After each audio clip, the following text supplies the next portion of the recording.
Hi and welcome to this video about the Nordic Youth Pool under the project Nordic Youth in Sustainable Communities. In this video we will touch upon some of the dilemmas and points of attention that can be worthy of consideration as you apply to the Nordic Youth Pool. And we will go through, first of all, what is NOOF? Why does NOOF exist? Some different dilemmas and points of attention, as I said, and then lastly, some contact information and last bits and pieces of information.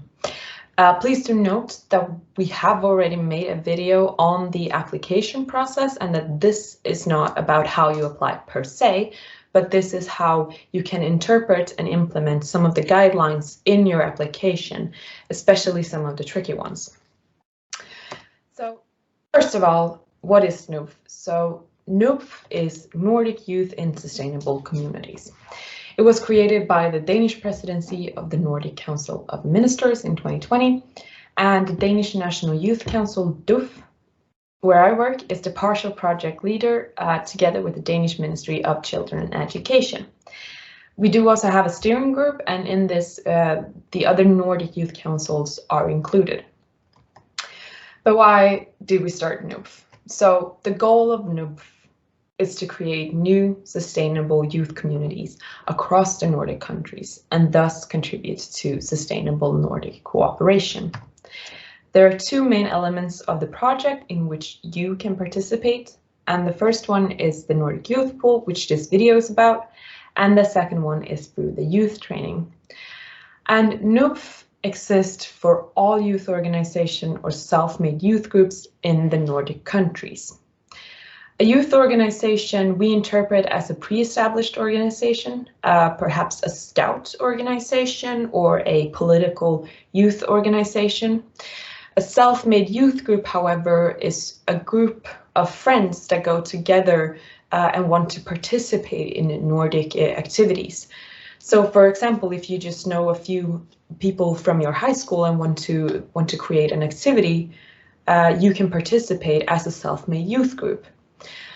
And to participate in our two main elements, the Nordic Youth Pool and youth training, you should go together in your organization with another partner organization from another Nordic country. So, for example, like I said, a scout organization from, let's say, Finland can participate together with a self-made youth group or another pre-established organization from Iceland. And together, these two organizations or groups can participate in a Nordic Youth Pool and apply for fundings to sponsor their activities.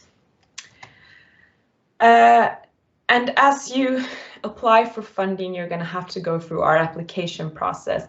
And the application process is perhaps bound to raise some dilemmas and some questions for you. And so that is what we're going to go through now. Some of the dilemmas and points of attention.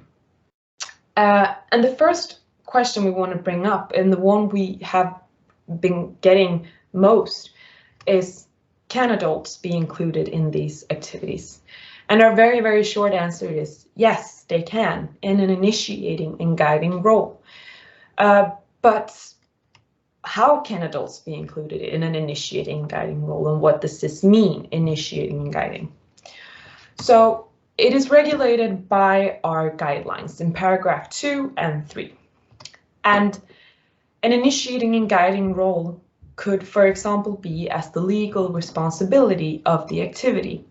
So as you apply for funding, you and your organization will have to name someone who is above 18 years old that can take the legal responsibility of the activity.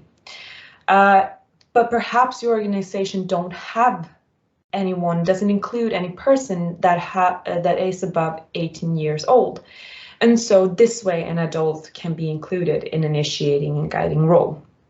Or, for example, many youth organizations perhaps lack a physical space where they can meet and plan their activity or even hold their activity. And here adults can also be included and provide a physical space for the activities and the meetings to be held. But as it says here on my PowerPoints, young people should be included in all phases of the activity. They should come with the ideas, they should come during the planning, the meetings where they plan the activity, during the conduction and the evaluation of the activity. That said, adults can obviously be included in these, like I said, for an initiating and guiding role, but the young people must also participate. And in our consideration and from our perspective, you're an adult when you're above the age of 30. The second question then, if we should sort of flip the coin, how young can you be to still be considered young according to our project? And the answer to this is perhaps a little bit more tricky, and I can't give you a direct one because we don't have a legal minimum age as we do for adults. But the project is made for young people and not for children. The deciding power and the power of actually conceptualizing what is a young person and what is a child belongs to the grants committee. And the grants committee is a group of people who in the end will be those who decide which activities should be granted funding and which activities should not be granted funding. At our webpage, however, I know we have written that you're a young person, or we consider you a young person when you're between the ages of 15 to 30. That said, a person that is 14 years old or perhaps even 13 years old can still be considered young in this sense, but you must consider a balance between how many young people are included that are below the age of 15 and how many are included that are above the age of 15. To ensure that you create a youth activity and not a children's activity. So if your activity, for example, targets a lot of people that are perhaps 12 years old, then the grants committee might consider this more a children's activity. So there's sort of a balance where you guys in your application have to decide yourselves as well. When does a youth activity becomes a children's activity? The next question we have is with regards to reoccurring events. Does the fund favor or have special regard for reoccurring events? We've decided to define reoccurring events in two ways. And so the first definition is that a reoccurring event is one where several activities are included within one application. And yes, you can send an application where several activities are included within one application, but all these activities should have occurred maximum 1 year after the grants have been processed. And this is true for all applications. When you send an application, your activity or activities should have occurred maximum 1 year after the grants have been processed. So if in your application you have 3 activities, they should all occur within this 1 year. The second way we define reoccurring events is through partnerships where you have reoccurring activities over several years.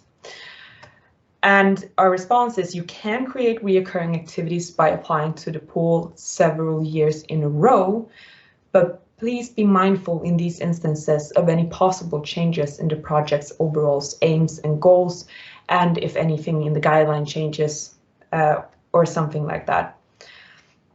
Now, to answer the question a little bit more, does the fund favor or have special regards for these types of events? Our response is that we should look at the aim of NUBF. So the aim or goal of NUBF is to create sustainable youth communities. So we would consider it a good thing if you connect with the same partner organization several years in a row or through several activities.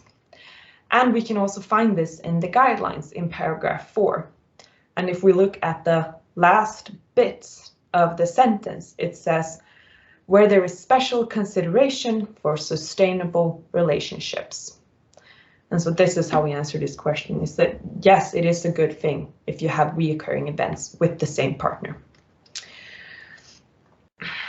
Now, the next question is, what are the rules and regulations regarding voluntary work? In our guidelines, again, in paragraph 2, it says that the activities you apply funding for must be based on voluntary work.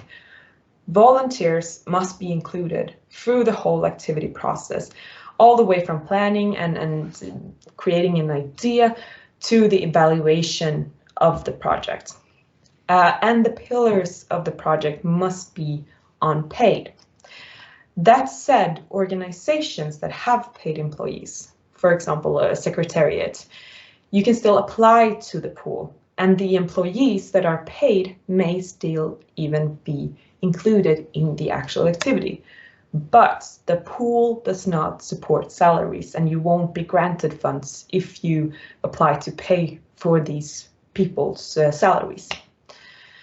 So please base your activity on volunteers and then include employees as you go. We have 2 short questions left. And the first question is, does the activity have to take place in the Nordics? A very, very short answer for this is yes.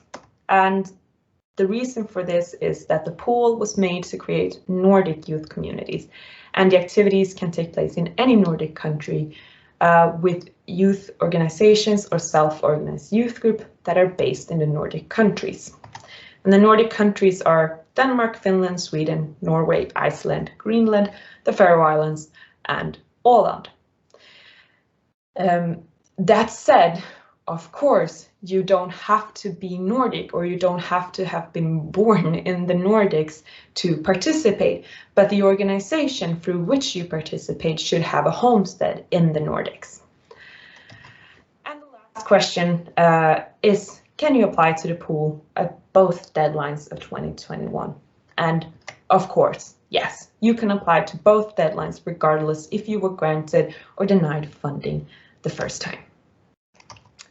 And just to reiterate, the deadlines for the pool this year will be, first off, on the 6th of April 2021, it's coming right up, and the second one will be around the 16th of August 2021. Please do be mindful of that. The 6th of April is the last day until midnight on the 7th of April, so we won't be looking at your applications until the 7th of April.